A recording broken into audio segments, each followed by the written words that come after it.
Jacob, inside. Walking here. Emily, what happened? I fell off the swing and broke my arm. I fell off swings a lot when I was little. Did you hurt your arm? My arm, my leg, my finger. Twice. My nose. You fell a lot. She sure did. Can you wiggle your fingers? You know what? You didn't break your arm. Just bruised it a little. Can I go back to school? Sure can. Just wash that up, okay? You are a natural-born caretaker, Lindy. Because I can tell a bruise from a broken bone. Because you can make people feel better when they're hurt and scared. Just like you, Mama.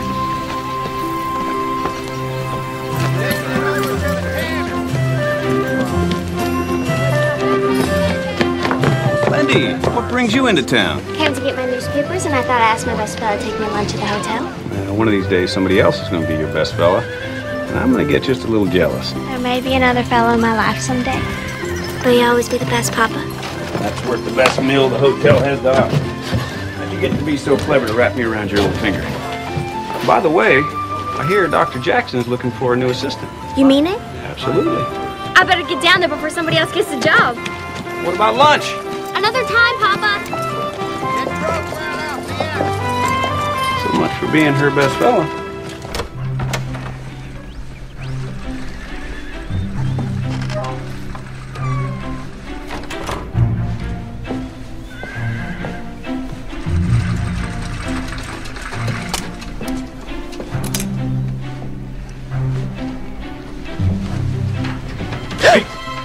Clark, you startled me.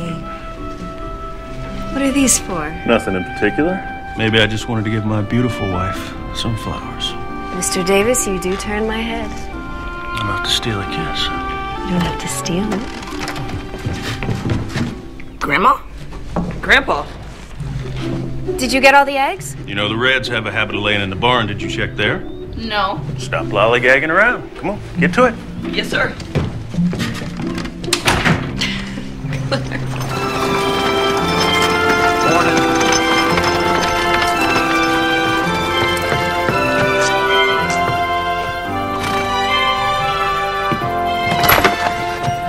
Doc Jackson, I'm here for the assistant position. Oh, would you just hold on there, Belinda? I can't hire you. But I know sutures and basic first aid. I even learned a new wrapping technique for sprains that Dr. Usler recommends. Where'd you learn that? I read his book. I've read a lot of medical books and newspaper articles. Everything I can get my hands on. Reading a few books doesn't make you qualified. Without proper medical training, all that book knowledge is useless. But I can learn. I already know more than anyone in Anderson Corner. Well, I don't doubt it. What I need is someone with solid patient experience. This is all I've ever wanted to do with my life. I could learn so much from you, Doc. Women aren't supposed to be doctors. What about marriage? I'm not getting married. Ever? Well, Doc, Women are meant to marry and have children, which is exactly what you'll do when the right man comes along. Trust me, marriage and a career in medicine will never work. I'm not giving up. Dr. Elizabeth Blackwell applied to 29 schools before she got accepted into Geneva College. Elizabeth Blackwell is the exception, not the rule. Now, Geneva College may accept your application, but I won't. Good day. Come on.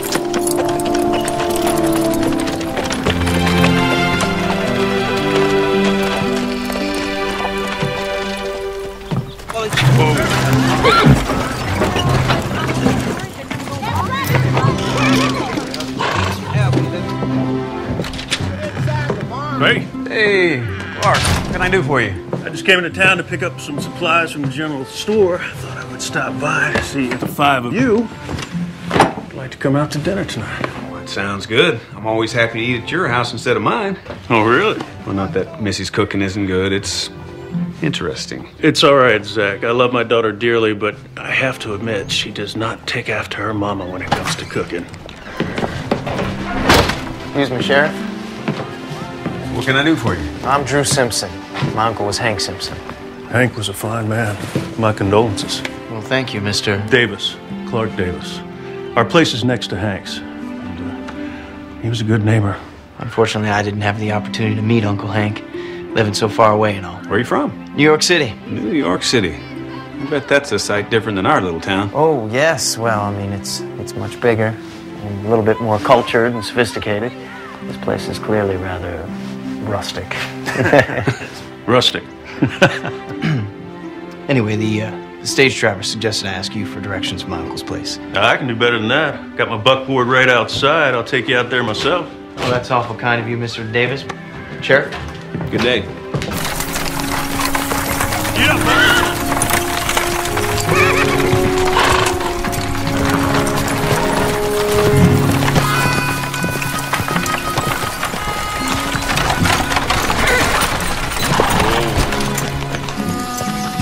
Only water settled in after your uncle passed. I'm afraid they didn't take care of your place properly. I hoped it would be in good enough shape to sell right away. You're not staying. Certainly not.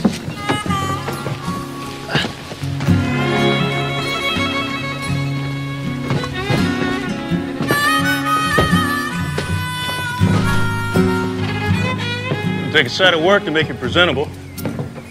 Pack rat's gonna settle into those walls if you don't get those holes patched up. Do you know anyone I could hire to do that? You don't want to do the work yourself? I just graduated from law school. I know all about writs and torts and the right of habeas corpus, but nothing about working on a farm. I'd be happy to help you. Would you?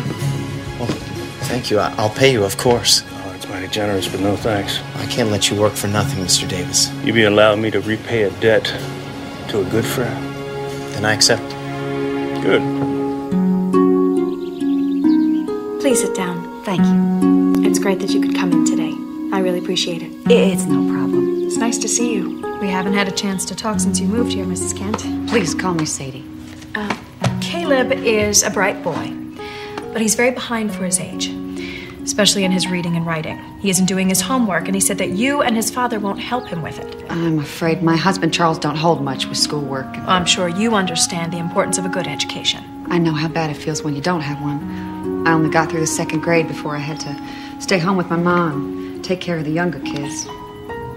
The fact is, I can only read a few words in this paper. So it's not that you won't help him, it's just that you can't. What about your husband? He can't read at all. I will spend some extra time with Caleb. But with 14 students of different ages and grades, it's going to be difficult. Thank you, Mrs. Tyler. I appreciate anything you can do for him. You know, Sadie, I could teach you how to read, and then you could help Caleb to learn. I have to go, Mrs. Tyler.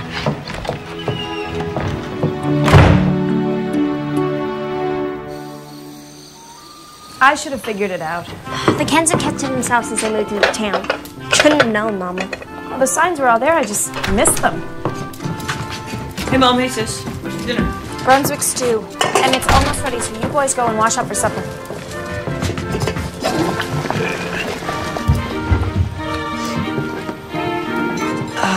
Can we go to Grandma and Grandpa's for dinner? Not tonight. Go do what your mama said. What does Charles Kent do? Well, George has hired him on part-time at the general store. He does other odd jobs. Mostly wants to get a farm for himself. How did you get all that out of him? Well, I asked him. He doesn't seem very talkative to me. Well, generally, when the sheriff asks questions, people give answers. Mrs. Kent will learn how to read. A whole new world would open up for her.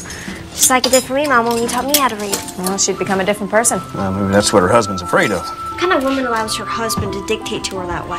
I wouldn't know, Lindy. I haven't had any experience with that kind. And you never will, Zachary Tyler.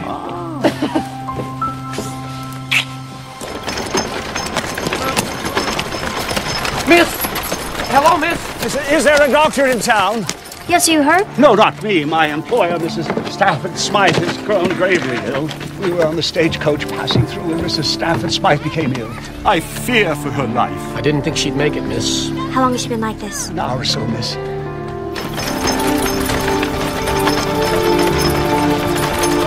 Whoa. Doctor, got a patient for you.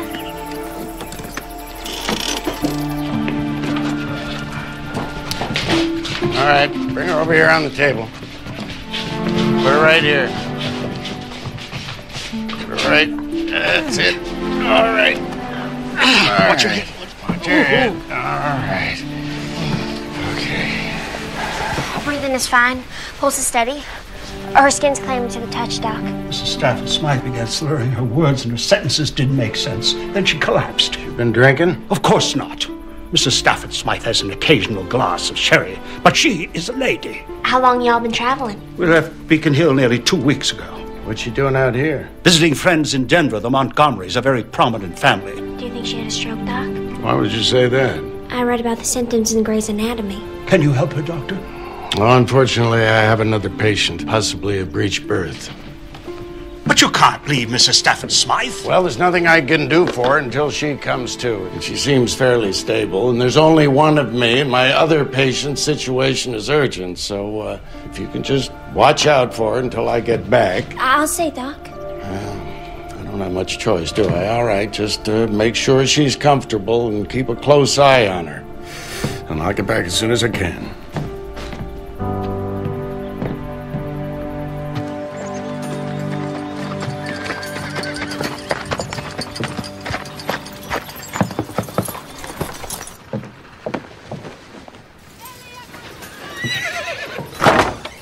Mrs. Tyler? Hi, Sadie. I just wanted to talk to you about... My boy in trouble at school? Oh, no. No, nothing like that. I just stopped by to bring some books for Mrs. Kent that I thought she might be interested in. You asked her for books? No, she didn't. It's just... I thought that... Well, you thought wrong. She got no use for books here. Now, if you got a job you're offering, it's a different story. Oh, I'm afraid not.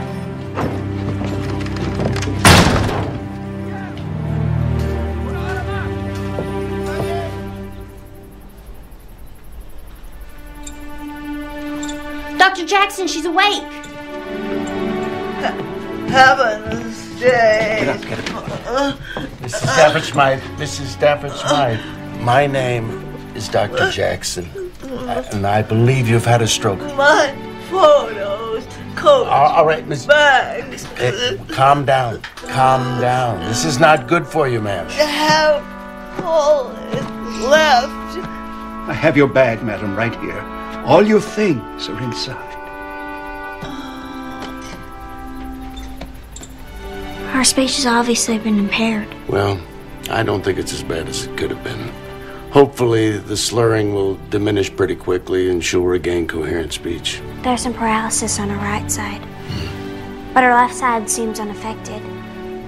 As soon as she's well enough, I could help her do some movement therapy. I read they're having good results with that. Well, she will need someone with her constantly until we get a better grasp of her physical limitations. I won't leave her side, Doctor. It should be someone with at least rudimentary medical knowledge. Belinda, I don't want you to misinterpret this as a permanent job offer, young lady. I haven't changed my mind about women in medicine. So I'd be like your assistant? Not exactly. You will help Mrs. Stafford Smythe with her movement therapy. That is all. I accept.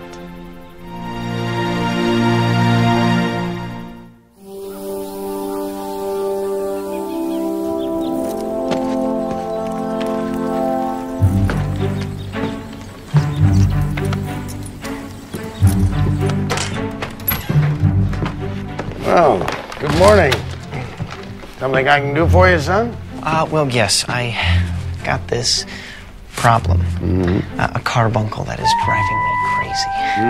And you see, the area that's affected has been getting a good deal of sitting time, if you know what I mean.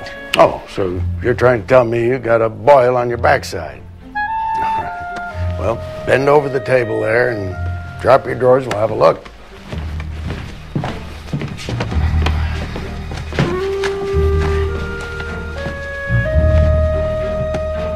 No, that is a mean-looking carbuncle you got there, all right. Would you bring me some of that Ryder's liniment? It's on the top shelf in there. Would you stop rubbing? I can't help it. Well, the more you scratch it, the itchier it gets. Here you go, Doc. Oh, hey now. Whoa. Wait, never mind. Well, what about your carbuncle? What carbuncle? Well, at least take the liniment. Belinda. Doctor? You see, that's another reason I can't hire a woman. How am I going to make my money with you scaring away my patients? Well,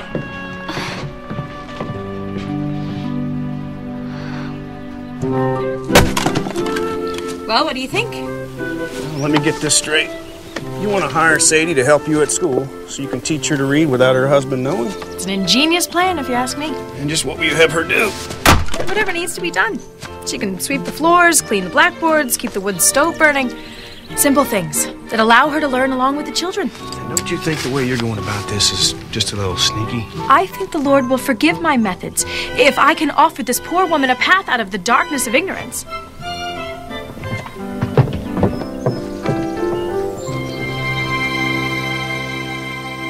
Lindy, how long is Doc gonna let you stay on at the clinic? As long as Mrs. Stafford Smythe needs me. After that, Doc says I get the boot. You will prove yourself so indispensable that he will never want to let you go. That's the idea. Grandma, there's one too many plates for the table. We have a guest joining us for supper. Hey, come on in, young man. Let me introduce you to everyone. This is my wife, Marty. Hi. Hi. His daughter, Missy. How do you do? And this is my granddaughter, Belinda. Lindy, this is Mr. Drew Simpson. He inherited Hank's place, and he's come here all the way from New York City. It's a pleasure to meet you, Mr. Simpson. I trust your journey here hasn't left you suffering any adverse effects. Nothing worth speaking of. Well, I'm sure we're all very interested in hearing about your journey. I know I am. Yeah. Come, we're having a simple dinner, but fried chicken, I hope you like it. Lord, we thank you for the food that's in front of us, the family that surrounds us, and the new friend that's joined us at our table. Amen. Amen. Jacob, honey, guess first. Would you like a biscuit, Mr. Simpson? Thank you. I'm very sorry about your uncle. He was a wonderful man. Belinda spent quite a bit of time with him these last few weeks. She nursed him right to the very end. That was very kind of you. Well, Lindy's a natural caretaker. In fact, she's working in town with Doc Jackson. I hope to be a doctor someday. Oh, well, that's rather unusual, isn't it? Pardon me? A woman doctor. It doesn't seem quite appropriate. Appropriate? Why would a lady want to subject herself to such a mentally and physically taxing line of work? Oh, boy. I would think being from New York City, you'd have a more enlightened view of women. And by enlightened, I assume you mean a view that agrees with yours? Ladies are every bit as capable as practicing medicine as men are. I could recommend several recent newspaper articles for you to read. That is, if you're open to being educated. I think you'll find the majority of men uncomfortable being tended to by someone of the weaker sex. That's true. Some men might be so intimidated that they run away in embarrassment. I'm just saying that, like most men, when I marry, I'll need my wife at home. She'll have enough to do just taking care of me and our children. I'm sure she will. More potatoes, anyone? Yes. Please.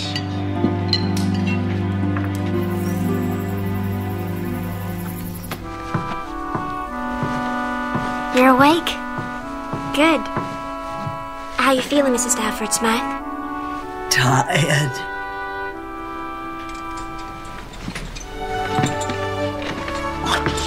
No, don't need help.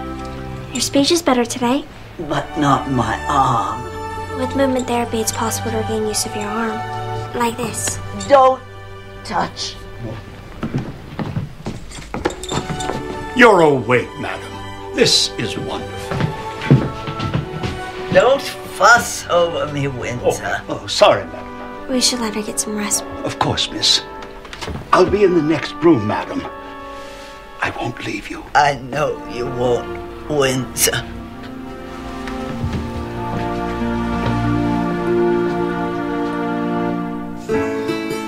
I'd be at a great disadvantage if you hadn't been available to help me fix up the place, Mr. Davis. I never got it good enough to sell. Glad to do it. Be careful now, you don't catch yourself on a rusty wire. Hold on. Let me take a look at it. Let me see it. No, it's nothing. Let me see it. Oh, yeah, that puncture wound's deep. Tell you, the one thing you don't mess around with is rusty wire. You get a nasty infection. Now, once you go into town, I want you to see the doc. I'm fine, really. Go on now. I mean it. You don't mess with rust in a gut. I'll finish up here. Yes, sir. All right. Whoa.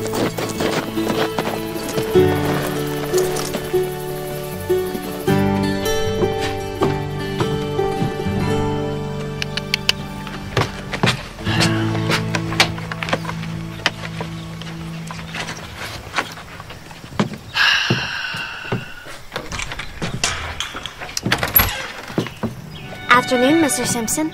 Good afternoon, Miss Tyler. I came to see Dr. Jackson about my hand. He's out checking on patients. Why, what's wrong? A little run-in with a rusty wire. When do you expect the doctor to return? Not for hours. Rusty wire? Tetanus can take hold pretty quick. Might end up losing the hand. I think you're exaggerating. I understand that you're uncomfortable being tended to by the weaker sex, but unless we clean that wound immediately, it might be too late. Lockjaw could set in by tonight. Although that may not be the worst thing. All right.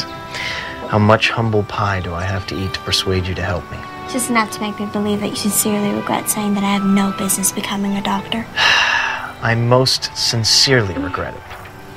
Come inside. My grandpa tells me you went to Columbia University. You didn't mention that the other day at dinner. I guess I could have worked that in when you offered to recommend articles to help enlighten me. That would have been a good time.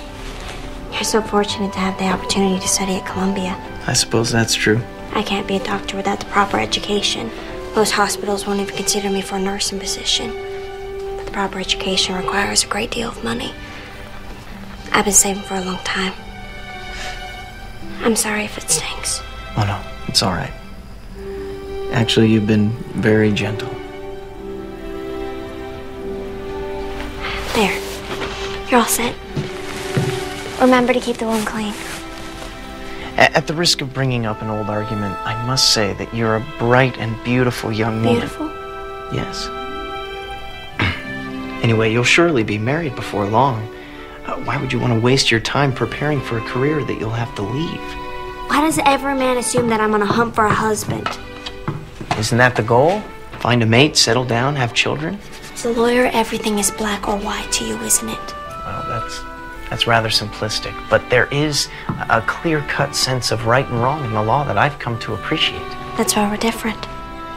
I see all of God's colors, and somewhere between black and white is my dream to be a doctor.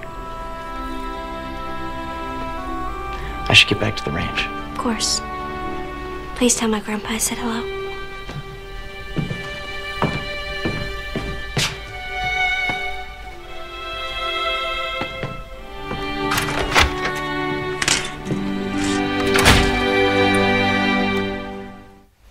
Those sheets are rough. They're all I've got. That cot is like sleeping on a board. And the draft in here practically blows the blanket off my legs. How long until I can leave? You can move to the hotel today, Mrs. Stafford Smythe.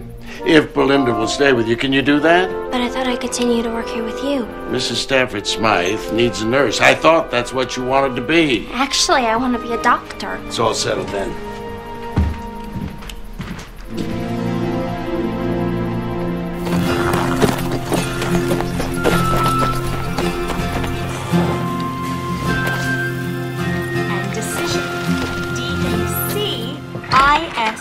ISION. I think that's recess. You're dismissed. You want me to keep an eye on Mrs. Tyler? Yes, thank you, Sadie. Is everything all right? You forgot your lunch today. Oh, you were so sweet to bring it. I am starving. Thank you. Saw Charles Kent this morning. He told me Sadie really enjoys working here. She is learning more and more every day.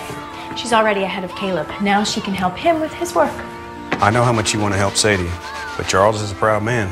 Pride is a man's downfall, Zach. All I'm saying, Missy, is that he won't take it too well if he finds out she's doing something behind his back. I'll see you tonight.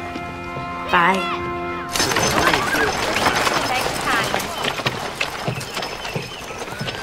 Windsor, is this the best room the hotel has to offer? I'm afraid so, madam. I suppose it's a step up from the clinic. Still, these pillows are much too flat. They'll never do. And surely they got better linen. I'm mortified by these inferior accommodations, but I'm afraid it's not possible to get anything better in this uncivilized outpost. Oh, Miss Tyler, please come in. Madam, I'll just be down in the restaurant to check on your tea. Wash the china yourself, Windsor. I don't trust these people to have high standards of cleanliness. Yes, ma'am.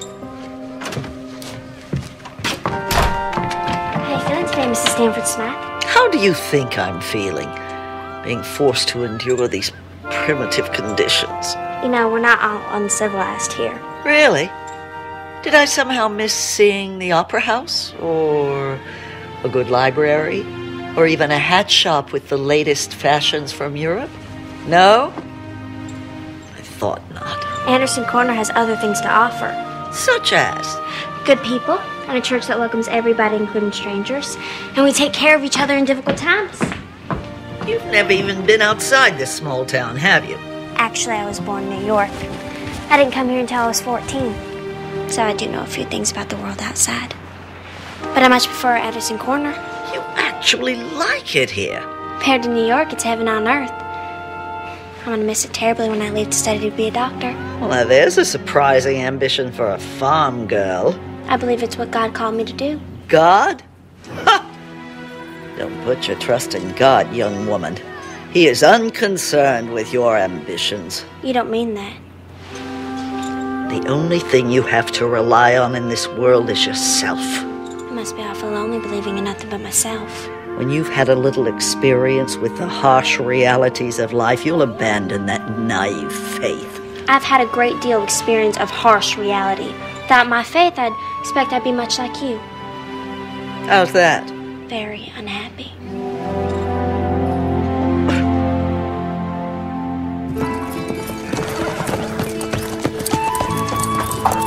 Whoa, whoa, whoa.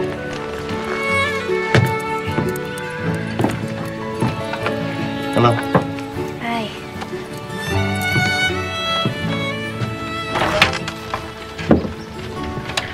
Drew, I'm so glad you could join us for supper.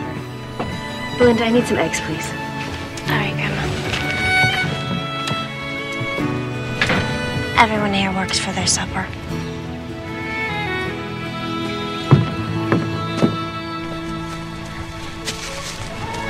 Might as well spit it out. What? Whatever it is you're stewing over. I apologize for being so opinionated and outspoken. You probably can't help it. Can you? Not to save my life. Truce? Truce? Truce.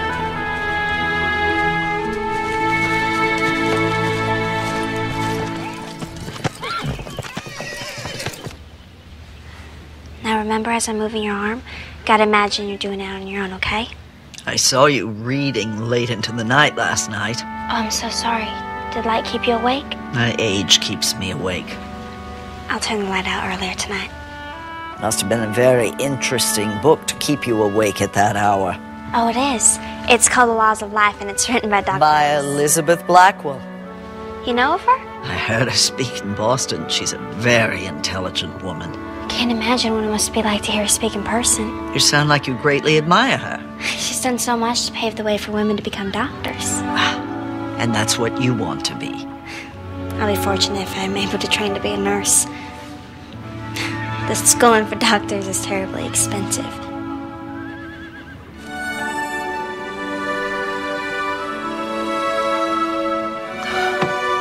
You moved your arm? Your powers of observation are remarkable. It's cause for a cup of tea. Now imagine this is your favorite Earl Grey. See if you can lift your arm enough to take it. What, like a dog doing tricks? Like a woman who wants her independence back. You are a very impertinent young woman. And you are a very difficult patient. If you apply your willfulness to your therapy, you might get better.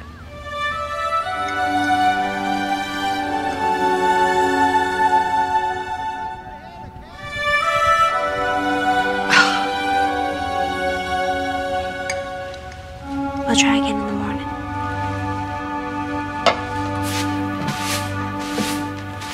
When you're done, you can go.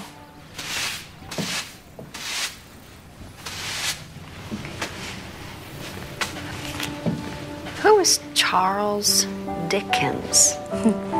A very talented author. You can borrow the book if you like. Oh, no, thank you. I'll see you tomorrow, Mrs. Tyler. Okay.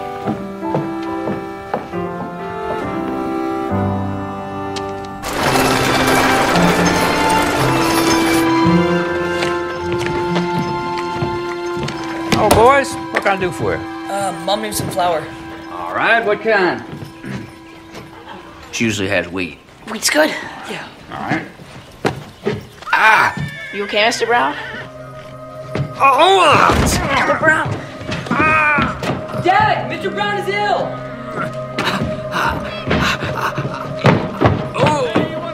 George? Doc, George needs to have you take a look at him. He's got a pain that's got he can't even stand up straight. Okay, get him up there on the table and have a look at him. All right, George. You been vomiting, huh? Yeah. Oh, you don't have a fever. You been into the candy again? Well... Yeah, I thought so.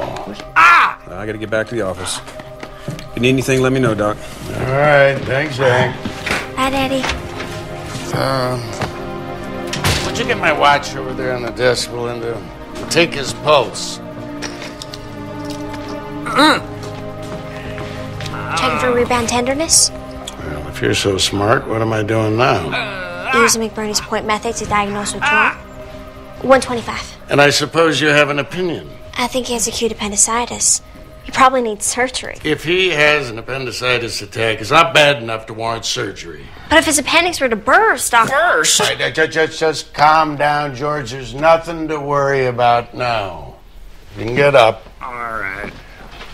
Look, if you get a fever, or if the pain gets considerably worse, you come and see me. Even if it's in the middle of the night. You take a teaspoon of this 3 times a day till the pain goes away. And, George, you stay out of that candy jar. You're a grown man, not a 5-year-old. Yes, sir. All right. Much obliged.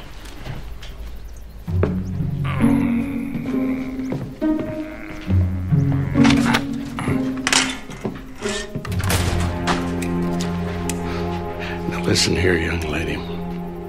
A good doctor never performs an unnecessary surgery. It's too risky, unless the patient will die without it. But he had all the symptoms. If he had acute appendicitis, George would have been right off this table from the pain. Might even have passed out. Probably has nothing worse than a simple stomach ache.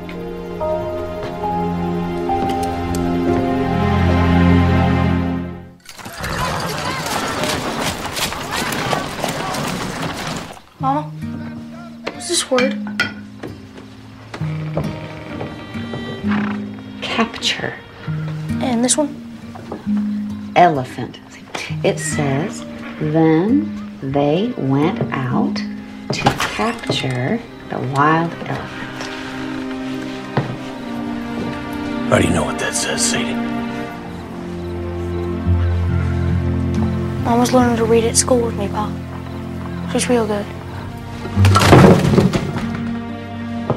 Charles!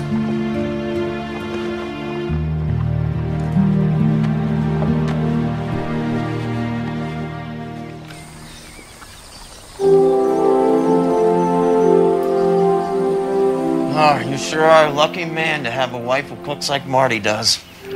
I am blessed, that's for sure. I thank God every day that he saw fit to put me and Marty together. When did you first know you loved her? That's easy. When I thought I'd never see her again. I felt a terrible emptiness inside of me. And I knew that if I didn't get her back, nothing would ever fill that up again. It's a pretty clear sign. I thought so. What about you, though? Tell me about that life you got to get back to. You got a young lady waiting for you? No. My father thought I should concentrate on school before getting serious about anybody. He may be right. He's always right. Sounds like a man who's pretty sure of himself.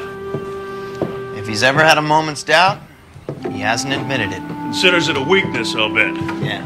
He says if someone senses weakness in you, that's when they go in for the kill. Yeah, that's a pretty harsh way to look at life. But probably true. In a legal battle, anyway.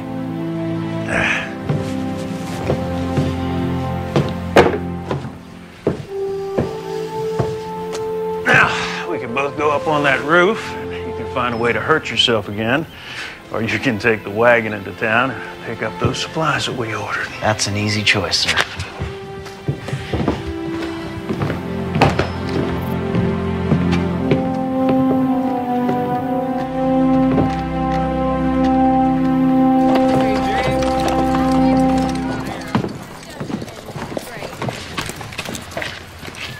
Charles. Yeah? Heard what happened with your wife. I mean, your wife. She tricked me.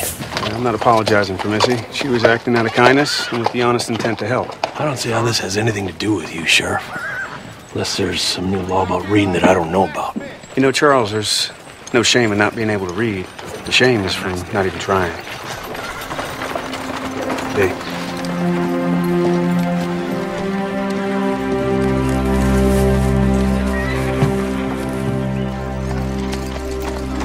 I know it hurts, but that's a good sign. It means your nerves are kicking back in. If you just try a little bit harder. I am trying. You're giving up too easily. Who do you think you are to talk to me that way?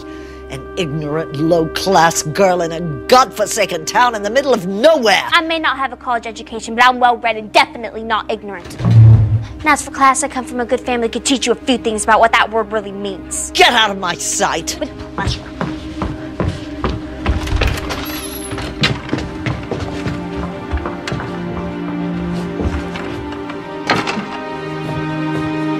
Windsor?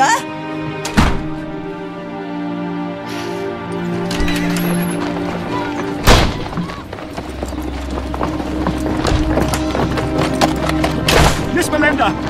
Miss Belinda, please, wait up! Wait up, Miss Belinda! Miss Belinda! I'm sorry, Mr. Windsor. I know you're taking her abuse, but I'm not about to. Mrs. Stafford Smythe would never mean to be abusive to you, miss. I don't know what you call it back east, but out here we call it rude and unacceptable behavior. May I share something of a personal matter with you, Miss Tyler? Something I'd like to show you. This is Benjamin and Lucy, Mrs. Stafford Smythe's children. I thought she didn't have any children. She doesn't now. Oh, I see. Mrs. Stafford Smythe became a widower shortly after Lucy was born, and her children became everything in her life, miss. What happened to them? Lucy passed away when she was 5 of the scarlet fever, and Benjamin drowned just before he was to graduate from Harvard. Terrible. When Mrs. Stafford Smythe lost Lucy, the only thing that kept her going was Benjamin. And when she lost him, I was afraid she... So sorry. That explains her anger and bitterness, but that doesn't excuse her behavior. I just want you to understand that Mrs. Stafford Smythe was not always the way she is. She was a kind, generous woman. Try to think of her the way she was before unbearable loss changed her. Try to see her with a forgiving heart and not a judgmental mind.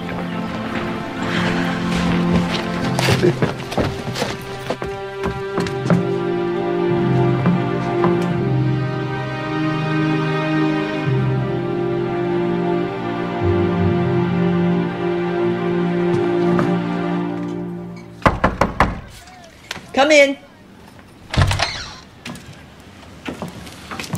What are you doing back here? I want to apologize to you, Mrs. Stanford Smythe. It was inexcusable for me to speak to a patient like that, no matter how challenging you are. This submissive demeanor is out of character for you.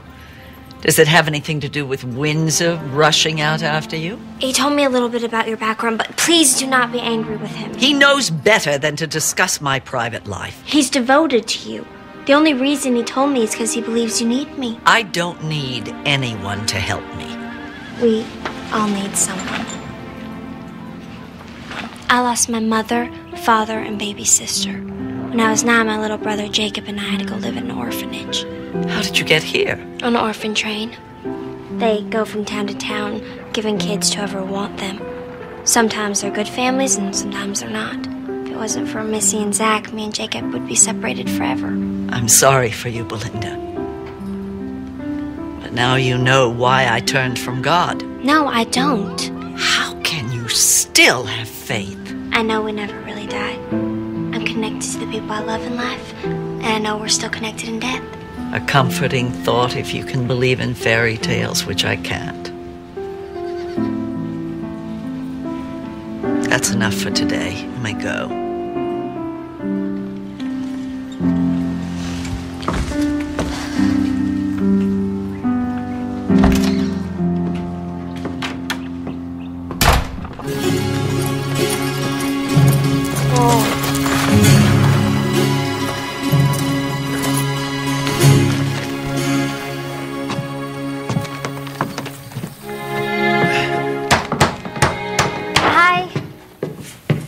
Belinda. I was visiting my grandma and she wanted me to bring lunch to y'all. Well, your grandpa went into town to pick up some lumber. He should be back soon. I'll just leave this here then. Wait. Why don't you stay and visit a while? I can't. I should be getting back to the clinic. Well, I was thinking that maybe we could have lunch at the hotel sometime. I'd like that. Tomorrow? Well,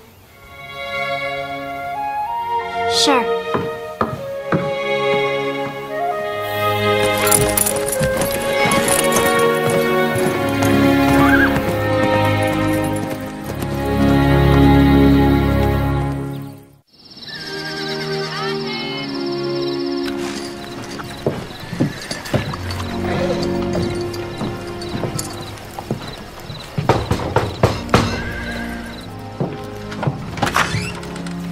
Evening, Charles. Evening, Mr. Davis. Drew Simpson is fixing up his uncle's place. He could use some help. He'll pay you a good wage, and I thought you might be interested in the job. Can I work around my hours at the store? You bet. All right, then. I'll be there after lunch. I'll see you then. All right. Mr. Davis, thank you, sir. I really appreciate the work. You're welcome, Charles. You're welcome.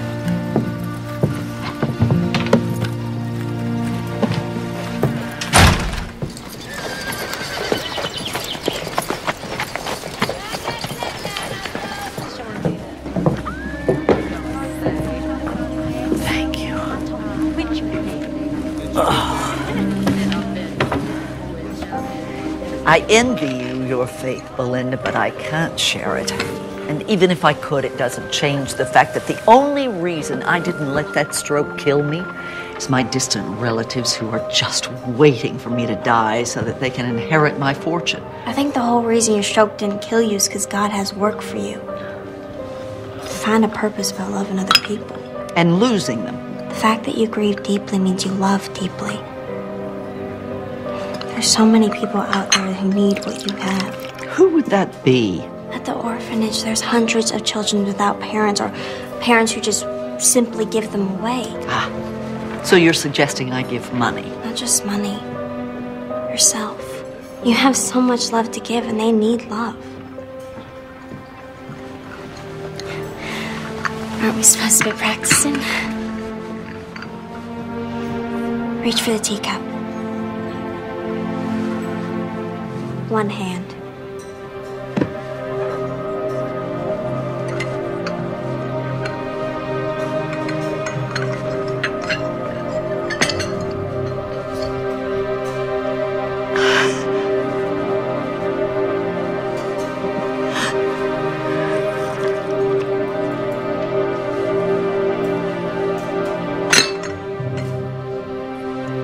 Best cup of tea I ever had.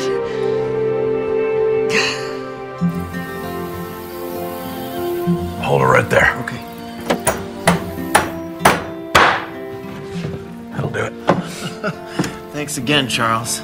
I'm not sure what I would have done without you. You're more than welcome, Mr. Simpson. Drew. All right, Drew. Can I ask you a question about the law? Sure. It's about adoption. You and your wife thinking about adopting a child? Well, not exactly. Sadie was married before we met. Her first husband, he was Caleb's pa. But he was a real no account. Used to beat Sadie and Caleb both. She divorced him? Yeah. He got in a bar fight.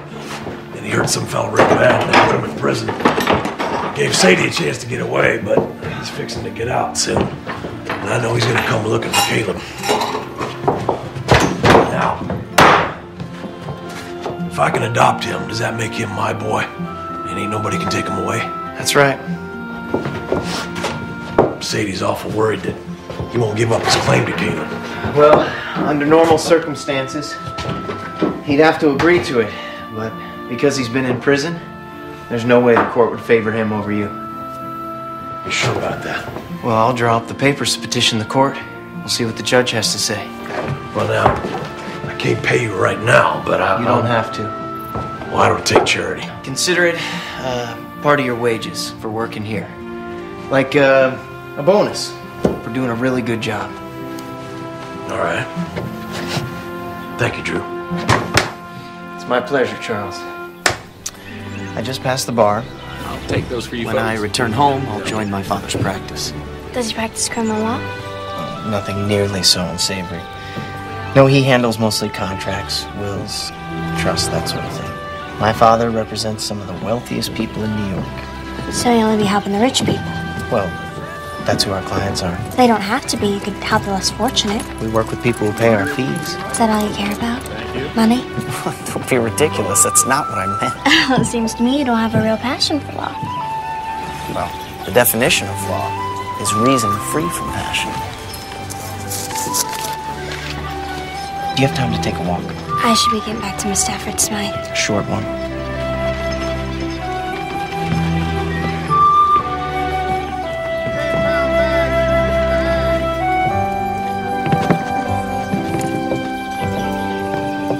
So do you really want to be a lawyer, or was it simply expected of you? It was always understood that I would follow in my father's footsteps, yes. What does your mother think? Doesn't her opinion matter? Well, her opinion would matter a great deal if she were still alive. She died when I was 8. Oh, I had no idea. I'm so sorry, Drew. You know, for a long time after she died, I used to play this little game every time I left the house. I'd pretend that when I came home, she'd be there, hiding somewhere, waiting for me to find her. Of course, the only thing I ever found was the latest governess my father had hired. He gave me every material advantage I could ever hope for. The only thing I ever wanted was my mother to be there when I came home. You're privileged to have both your parents. Actually, I was adopted. I would have never guessed they're not really your family. I mean, not that... It's all right. First, I didn't feel like they were my family. And they made me realize that loving someone has nothing to do with being related. Everything to do with opening your heart and letting someone in. I envy the relationship you have with your family. Why? You really love each other. I haven't felt that since my mother died. That sense of security, of knowing that someone will always be there for you. You'll never be completely on your own again. Yes. Exactly.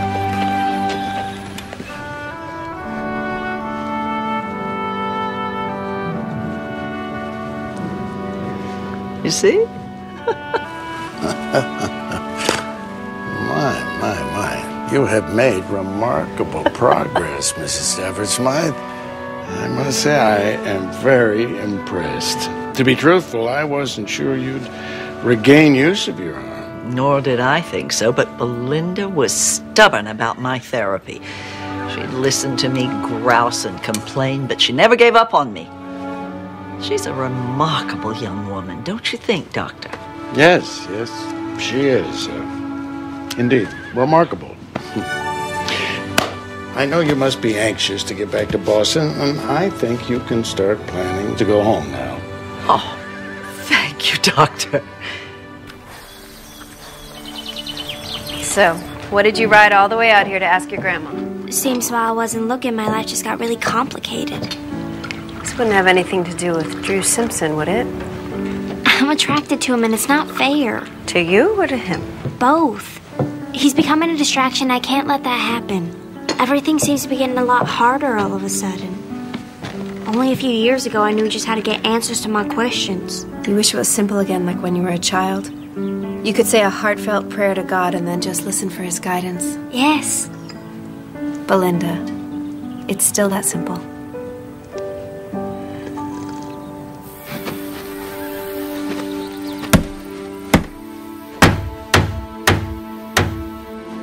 Drew, you want to take a break? What? Oh, no. I'm fine.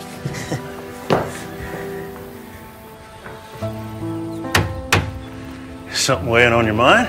No, nothing. Have you ever had that experience where you think a person is one way and they turn out to be something else entirely? I think we've all had that experience at one time. I had Belinda all figured out. Then I get thrown for a loop. And that's bad. Well, it's complicated. She makes me think about things I thought were all settled. Such as? Where I'm going to live, what I'm going to do, even whether or not my life has any real meaning or purpose. A woman can do that to a man. I know what I want to do with my life. want to sell this place, go back to New York, go into my father's firm, get married, and raise a family. Well, in that case, what is the problem? Belinda is the problem. I don't want to think about her. I don't want to get involved with her. She's nothing like the kind of woman I have planned for my future. She wants a career in a man's field. She's opinionated, outspoken, strong-willed, smart, kind. That doesn't sound like a problem, son. That sounds like an opportunity. Whoa.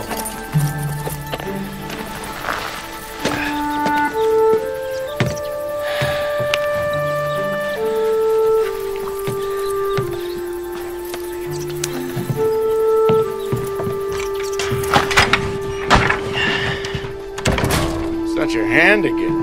It's my finger. I think it's broken. There ought to be a law against giving you a hammer, son. For your information, the first time I hurt myself, it was on a wire. Maybe you should stick to lawyering.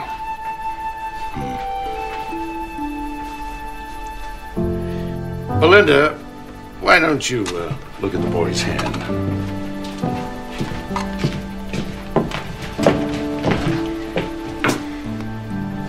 Can you bend it? I guess I can. I think it's just a bruise. I can splint it if it's broken. It might be quite cumbersome. Just leave it. Have lunch at the hotel with me today. I'm sorry, I can't. Tomorrow, then?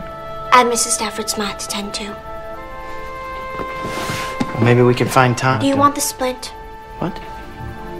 No. No splint. Then excuse me. I have work to finish.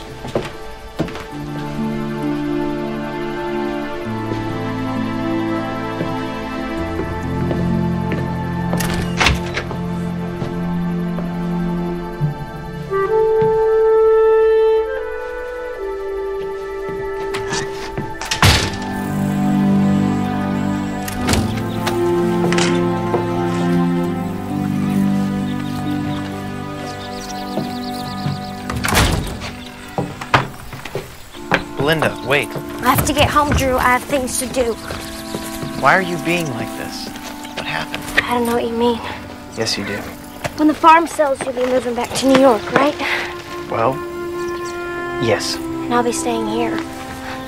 So where does that leave us? You'll go back to a life I can barely imagine. Meeting with rich clients in a big office, going to fancy balls with orchestras, dancing with well-bred girls in satin gowns. After a while, you won't even remember me.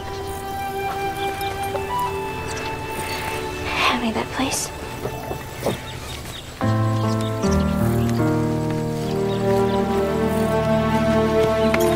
Come on, Jeffrey.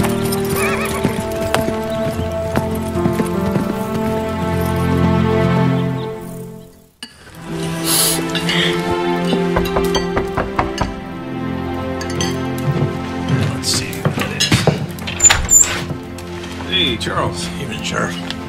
Awful sorry to interrupt your family meal.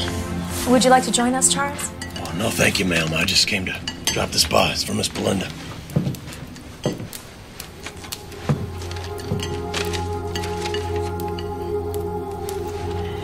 Seems Drew hurt himself again.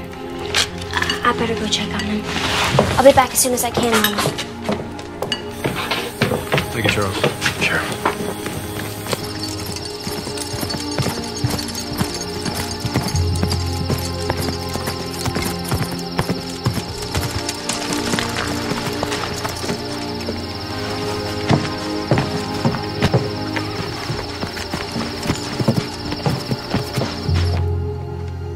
Drew?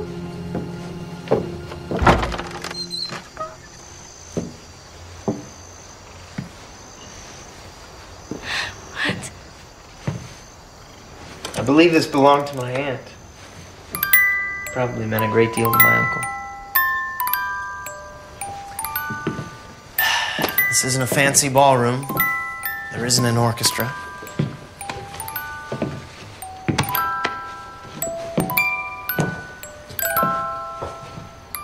But if I can have this dance. I promise you, Belinda, I will never forget it.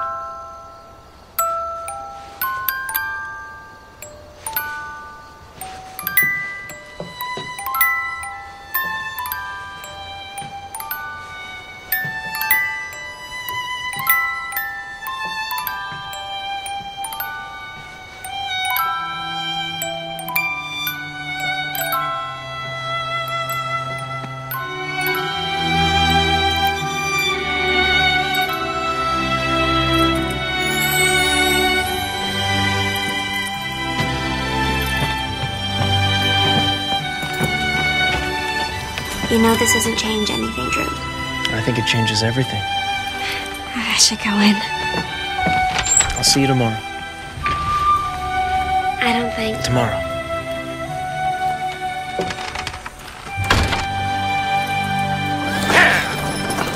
Dr. Jackson has given me the go-ahead to travel home to Boston. I'm very happy for you, Mrs. Stafford Smythe, but I am going to miss you. I'd like you to come with me, Belinda. If you're worried about the travel and Mr. No, I'm not looking for a traveling companion. I'd like you to come back to Boston and live with me. Take me to that orphanage. I'd like to meet those children. You don't need me to take you there. I'll just get you the name of the orphanage. Well, Belinda, there's more. I would like to pay your way through college and medical school. You shouldn't have to settle for small dreams. Dare to go for the big ones.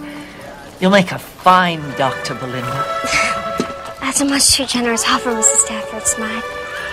I'm afraid I can't accept it. Why on earth not? Because it'd take me years and years to pay you back. Well, it's not a loan, it's a gift. I'm a very wealthy woman. I can afford to do this for you. I would like to think if my Lucy had lived, she might have grown up to be just like you, Belinda. Even if I could accept your offer, they'd never accept me into a good college. I mean, most of the schools don't even allow women. Oh, posh. I'll just send up a smoke signal to my friend Sam Gregory. Dr. Samuel Gregory? The Dr. Samuel Gregory who founded Boston University School of Medicine? Yes, one and the same. I don't know what to say. Well, say yes.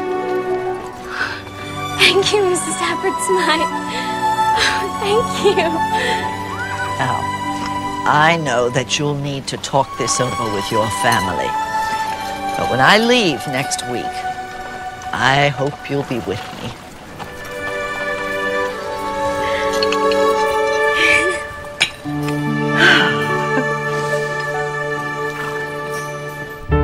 I think it is the opportunity of a lifetime, Lindy.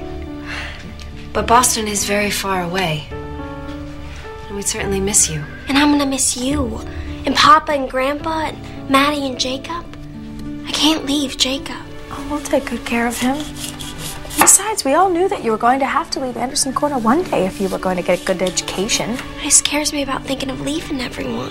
When I came out here from back east, I was scared too. So was I. When I left with my first husband, Willie, I had no idea what lay ahead. The only thing I knew was that I was leaving the only home I'd ever known. How'd you both do it? When you face the unknown, you have to gather every ounce of courage you possess, and then tell yourself that if it's the right thing to do, everything will work out fine. And if it doesn't, you can always come home. So you think I should go? I think you should do what your mom and I both did. Pray about it. And then decide.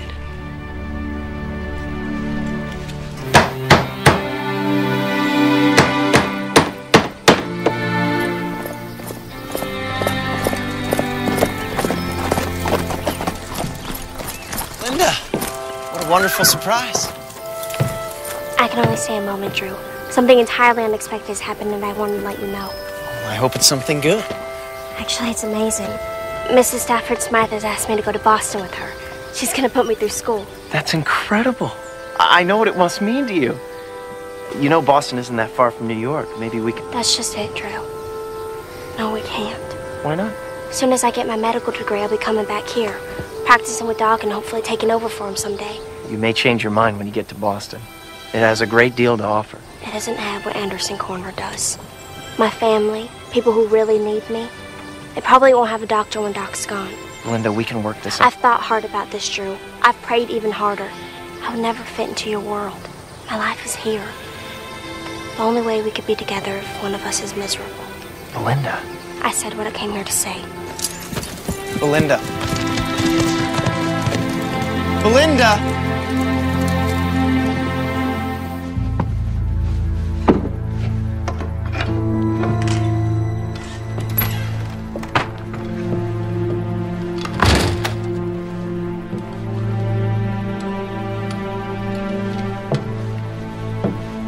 Who is it? Jonas Barnes. Hurt his leg recently. Gangrene set in. It's gonna have to come off at the knee. Will surgery save his life? With gangrene. I don't know. But if I don't do it, he'll die within the day. I can help. Linda, this is life-threatening, gruesome surgery. I can handle it, Doc.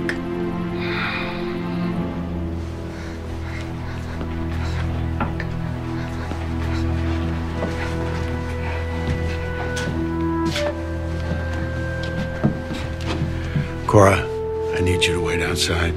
I'll come and get you as soon as we're done.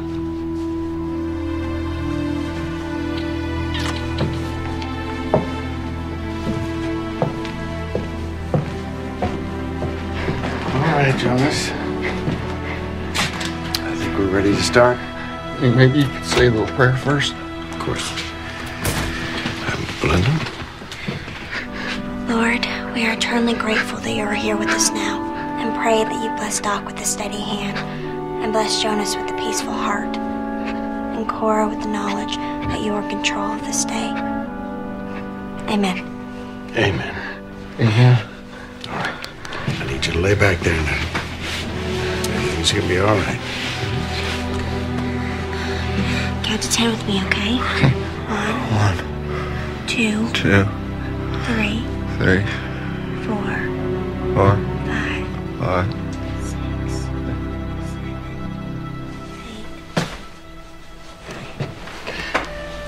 He's out.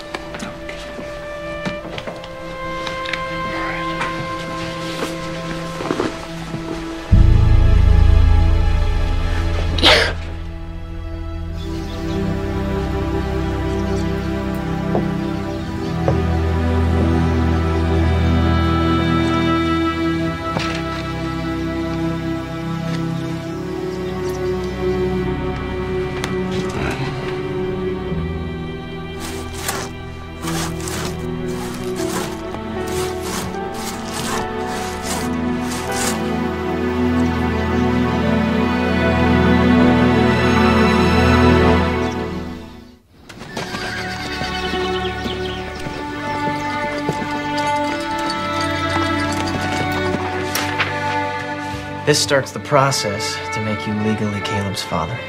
I'll just need you to sign there, and then I'll file the paper with the court. You really think the judge will grant the adoption? I can't guarantee it, but it should be an open and shut case.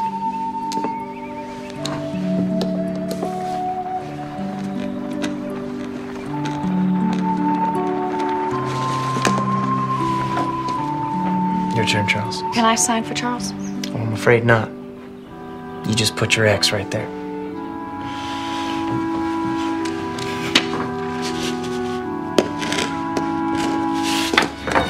Very good. You know, you're my first client. Now, if you'll excuse me, I need to be going.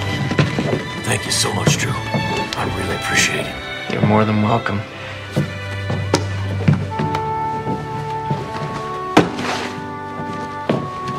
Thank you, Sadie.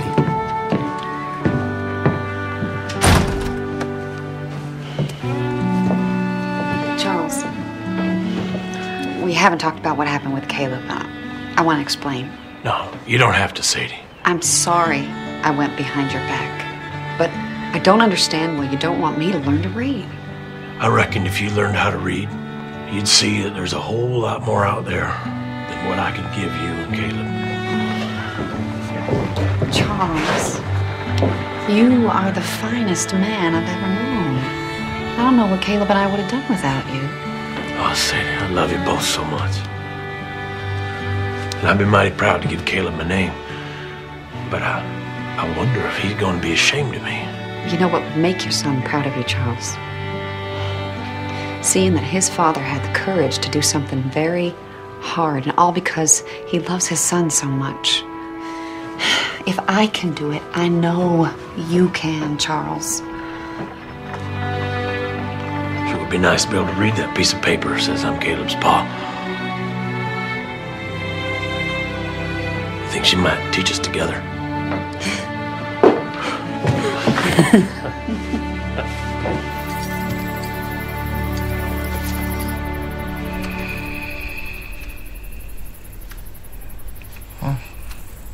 What happened? Cora? Cora. You must have heard Mr. Barnes. That's Mr. Barnes. Mr. Barnes! Oh, dear God.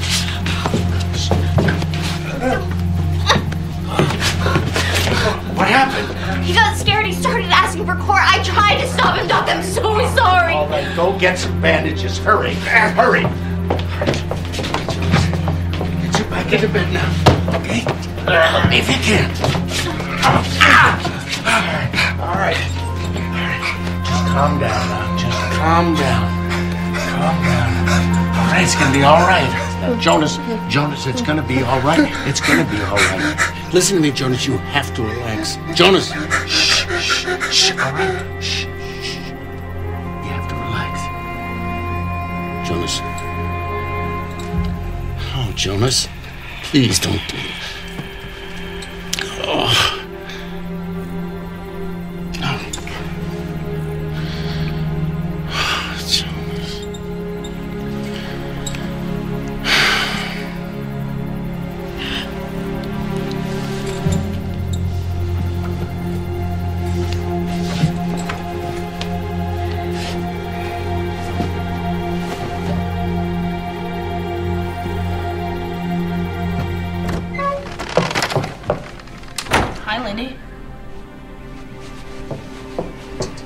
Boys, go outside, please.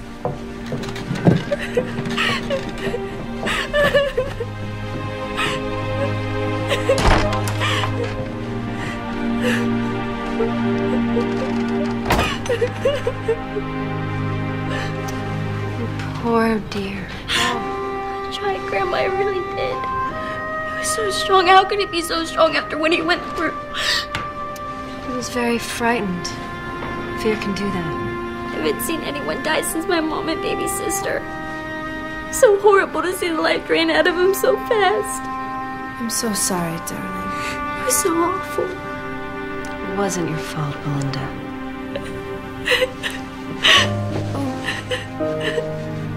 It's okay.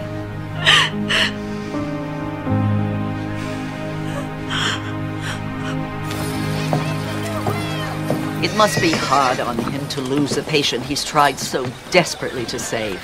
But once he gets past the sadness and frustration he must feel, he will tell you it wasn't your fault. If it wasn't my fault, then why do I feel like it is? Because you care deeply about people, and that's what makes you hurt for them. And that is also what will make you a good doctor. I don't think I'm cut out to be a doctor after all. I'll just stay here and be Doc's assistant if he'll let me. Belinda, you can't mean that. I'm afraid I do. No.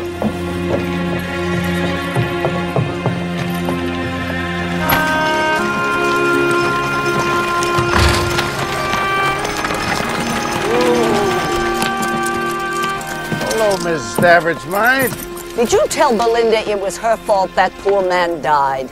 Of course not. Did you tell her it wasn't? Well, you don't mean that I didn't think... Exactly.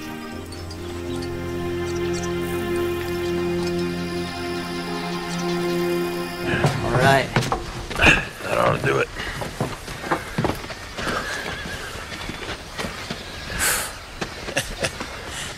I don't think you have any trouble finding a buyer now. I already know the buyer I want. Charles, would you and Sadie like to take this place? Oh, we can never afford a place like this. You could if I loaned you the money. You never accept a loan that big. What if we called it a mortgage? Except you can pay it off as you can. In a way, I owe you, Charles. You showed me how good it feels to practice the law when I'm helping someone who really needs it. So, Charles, what do you say? Will you take this place off my hands for me? Yes. Yes, I will. Thank you. Thank You're you. welcome.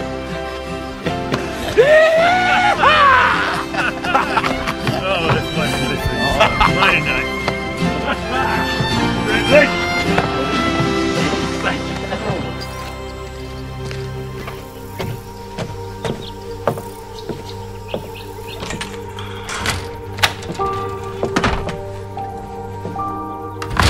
Doc?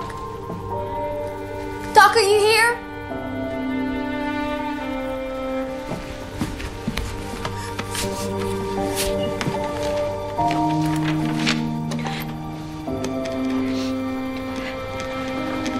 Dear Doc, I'm so sorry to have let you down, but you were right. I don't have what it takes to be a doctor.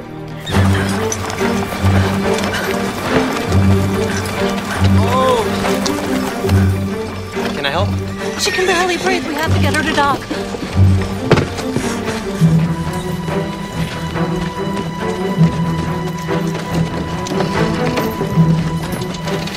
Hold on to her.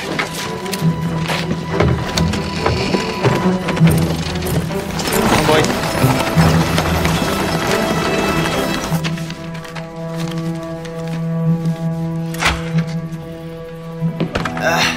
Where's the doctor?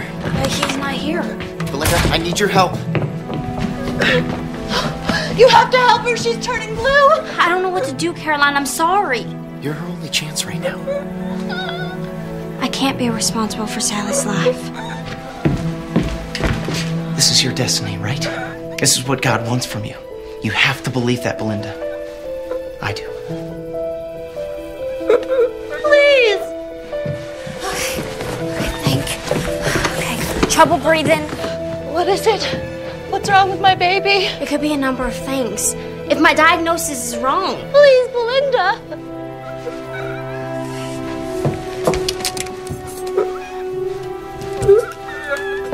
You gotta open your mouth, all right? There's some abscess in the area around the tonsils. What does that mean? I don't know. It could be quinsy. Is there some kind of medicine for it? No. There's only one thing to do. I have to lance her throat. Then do it! Caroline, I've never done this procedure before or anything like this. I'll help you. Whatever I can do. What can I do? Okay, get the tray and get the mask. Okay, wet this. Put this on her mouth for 5 seconds. 5 seconds.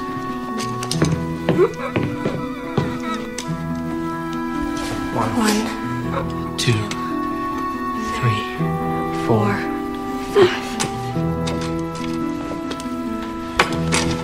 You gotta hold her head still so she won't move.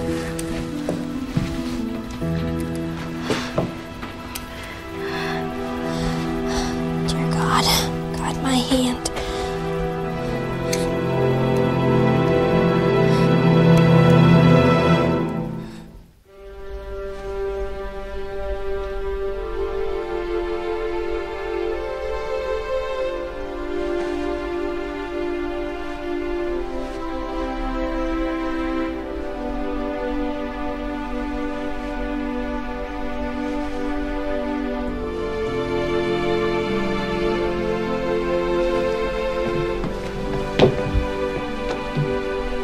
Looks like she'll be fine. Belinda, what you did. Could have gone the other way. I could have lost your Drew. But you didn't. You were smart enough to figure out what to do and brave enough to do it. I was terrified the whole time. It didn't stop you. Oh, Belinda, I have been looking all over for you. What's happened? What is it? Belinda saved my daughter's life.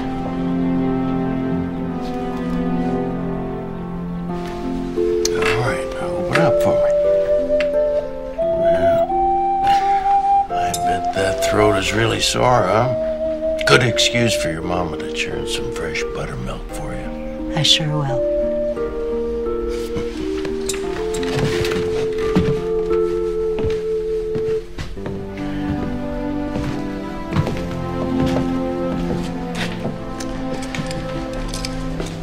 You know, you saved her life. But I didn't save Jonas's. Yes, about that. I owe you a very big apology. Jonas's death wasn't your fault. But I couldn't hold him still. But that's not why he died. Jonas was dying when he came to us. We were trying to save him, but unfortunately, the surgery was just too much for him. I told you how difficult it is losing a patient. I've been practicing for 40 years, give or take. That never gets any easier. When it hurts this much, it just means that you care that much more about your patients. I don't think I'm good enough to be a doctor. Oh, yes, you are, young lady. You go back to Boston with Mrs. Stafford Smythe. But you just make darn sure that you come back here when you're a doctor. Well, don't start crying or else I'll think I made a mistake after all.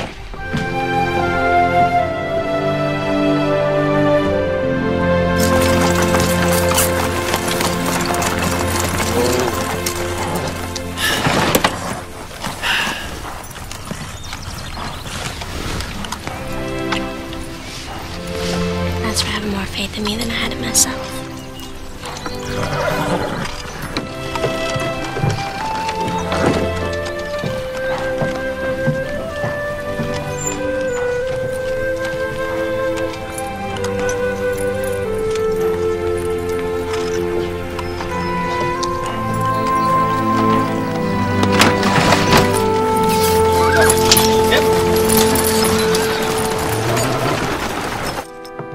Are you sure you don't want us to see you off at the stagecoach? I'd rather we say goodbye here. You know, by train, Boston isn't as far as it once seemed. Are you all right, Belinda? Yes, Mom, I'm fine. No second thoughts about leaving with Mrs. Stafford Smythe? No, not anymore. I feel at peace with my decision. So your second thoughts are about Drew? I love him, Mama. I really do. It can never work. Sometimes one dream is all you can have.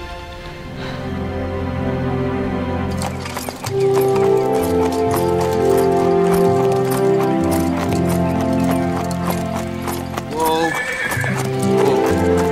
Morning. Morning.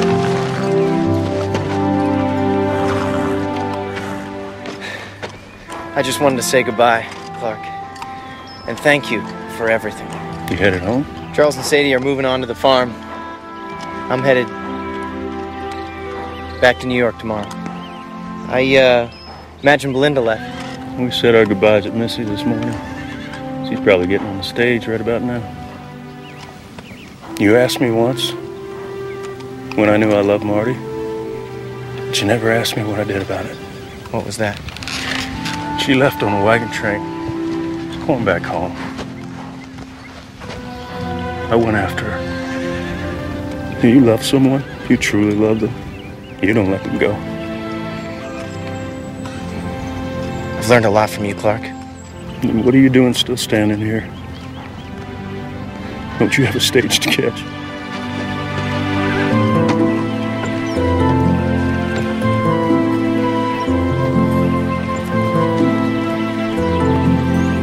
Last call, Denver stage. All aboard, folks. Last call, Denver stage. Whoa. Belinda. Oh my goodness. Don't go. I'll practice in Boston while you're in school. Then we'll come back here. You'd be happy practicing law in Anderson Corner? Anderson Corner's the place I learned to love the law. And it has you. I don't think I could be truly happy anywhere else. This isn't your world, Drew. You're my world. I love you, Belinda. Marry me.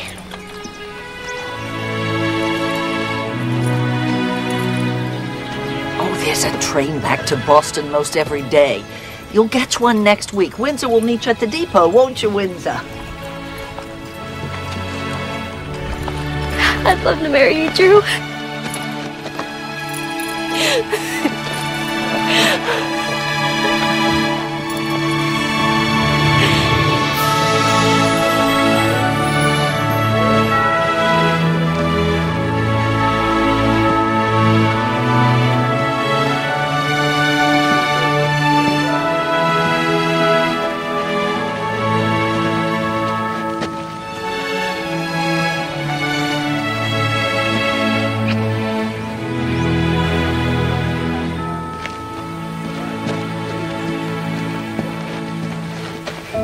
You, Andrew, take Belinda to be your lawfully wedded wife, to have and to hold, for richer, for poorer, in sickness and in health, forsaking all others, till death do you part?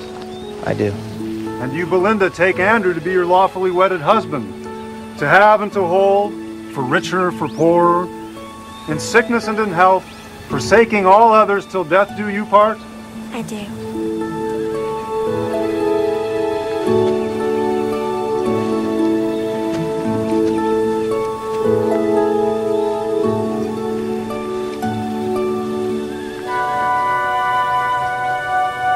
I now pronounce you man and wife.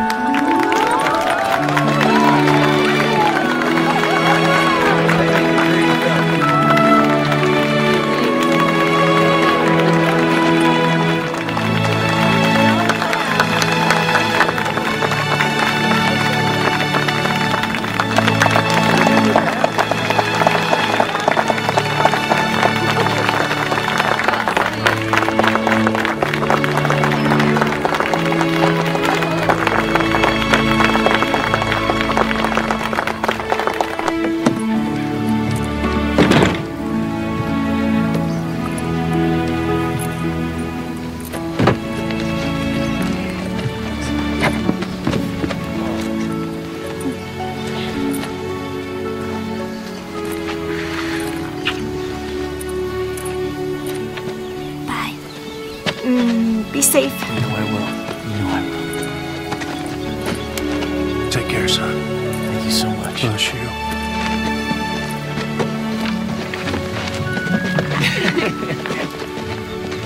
Bye, Grandpa. All right, take care, honey. Come here, Jacob. Good? Marty. Take care. Thank you. Absolutely. Take care, my girl. Will do.